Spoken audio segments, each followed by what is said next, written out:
The princess found the humans sleeping in armor, and at last, she understood why the oldest empires whispered the word human, like both a warning and a prayer. Princess Alira was not supposed to be in the ruined East Corridor after midnight. Not after the invasion. Not while the palace still smelled of smoke and melted crystal. The healers had ordered her to rest. The ministers had begged her to smile at the victory feast. And the generals had promised that danger was over. But Alira had learned one brutal truth that night.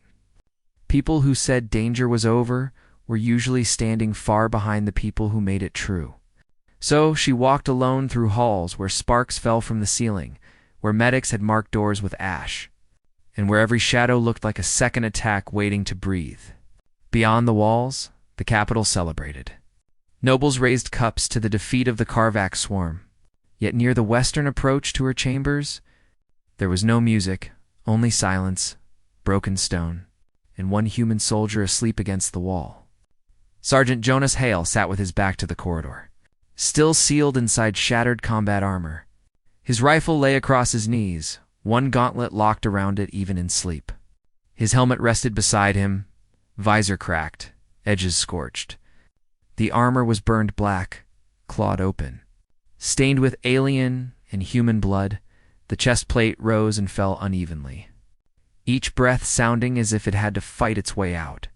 He looked less like a hero than a wall that had refused to fall, and that frightened her more than the enemy had hours earlier. The Karvaks had landed inside the royal district.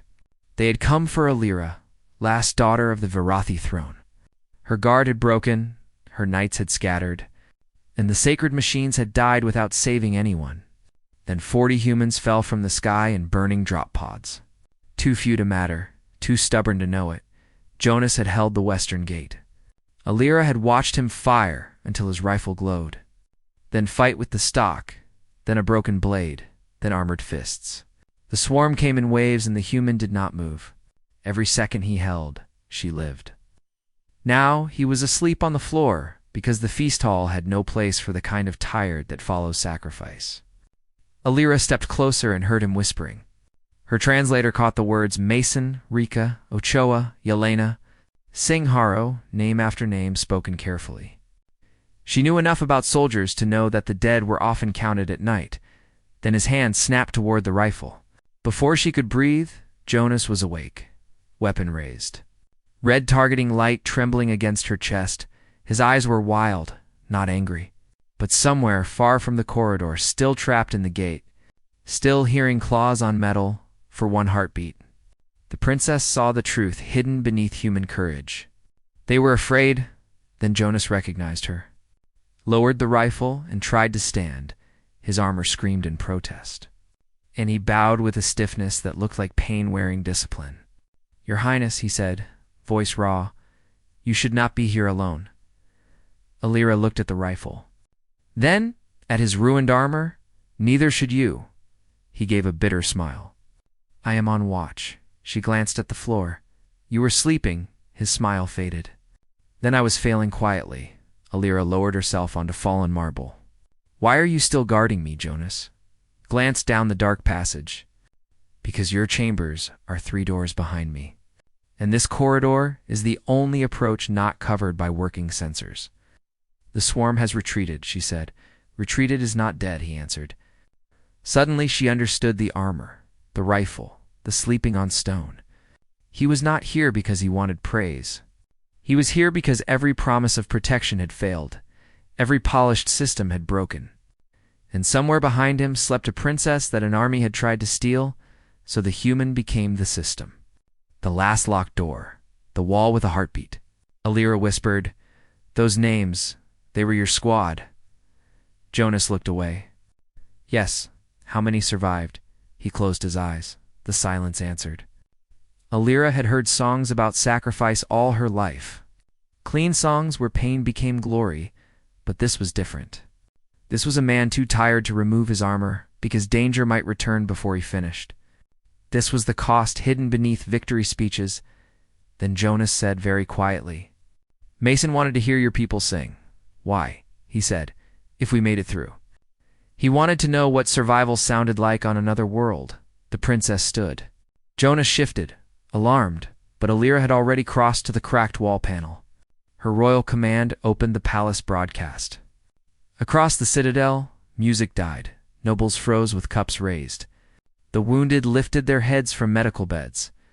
Alira spoke, her voice shaking only once. Tonight, we do not sing first for victory. We sing for those who stood when our walls fell. We sing for Mason, Rika, Ochoa, Yelena, Singh, Harrow, in every human name we have not yet learned. We sing because they cannot, for a moment.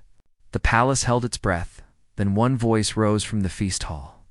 Then another, then hundreds, then thousands. The old Varathi mourning him moved like dawn through ash.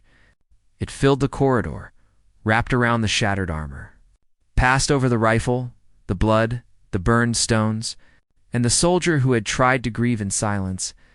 Jonas did not speak, but tears slipped down his face. Alira did not look away. In that moment she finally understood. Humans were not fearless. They were afraid. They broke, they mourned, they remembered every name. And still, when the dark came, they stood between it and everyone else. That was why the galaxy feared them. That was why it needed them. The princess placed her royal cloak over his damaged shoulders. He looked at it in disbelief. "That is worth more than my ship." "Then try not to bleed on it," she said. For the first time that night, the human laughed. By morning, the image had spread. The princess, beside a sleeping human, keeping watch over the one who had kept watch over her. The nobles called it diplomacy. The priests called it fate. The generals called it morale. Alira called it truth. Years later, when she became queen, she raised a statue at the western gate. 40 humans in damaged armor, standing tired but unbroken. Beneath them, in Varathian English, were the words she learned that night. They were afraid. They stayed anyway.